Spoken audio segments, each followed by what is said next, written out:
¿Cómo están mis amigos de YouTube, mis amigos de TikTok, de Facebook, de Instagram? ¿Cómo están ustedes? Hoy les voy a enseñar los números en Wayunaiki. En Wayunaiki el cero no existe. ¿Por qué?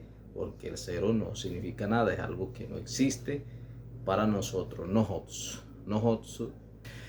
Estos son los números: 1, Wanesia; 2, Piama; 3, Apuni; 4, Pienchi; 5, Jarray; 6, Aipirua; 7, Acarrach; 8, Mequiza; 9, Mequietza; 10, Poró.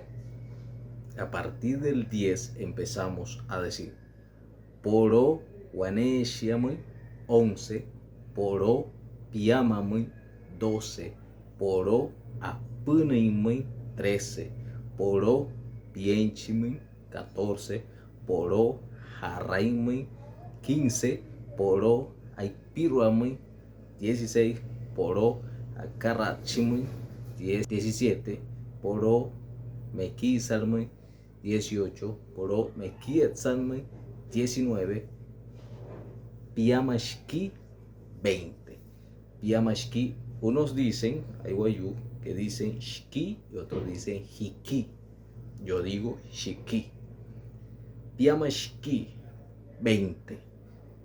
Ahora, Piamashki Waneshimui 21, Piamashki Piamamui 22, Piamashki Apunimui 23, Piamashki Pienchimui 24, y así sucesivamente. 30 es Apunishki Pienchi, 40 Pienchishki; 50 Jarraishki o Hiki; 60 Aipiruashki; 70 Acarrachishki; 80 Mequizachki; 90 Mequietzachki y 100 Poroshki.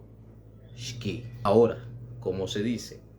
101 en Wayunaiki es Poroshki Waneshimui; 110 Poroshki Poromui; 150 Poroshki Naimui Jarraishki; 160 Poroshki Snaime Aipirruameshki.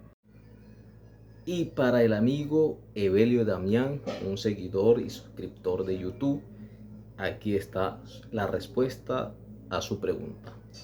¿Cómo se dice 200 en Wayunaiki? Sería Piantua Poroshki, Piantua Poronshki, Piantua Poronshki. ¿Por qué? Porque 100 es Poroshki. 200 en Wayunaiki es Piantua Poronshki. Para más traducciones Wayunaiki los invito a suscribirse en mi canal de YouTube, a compartir este contenido y a dejarme un comentario.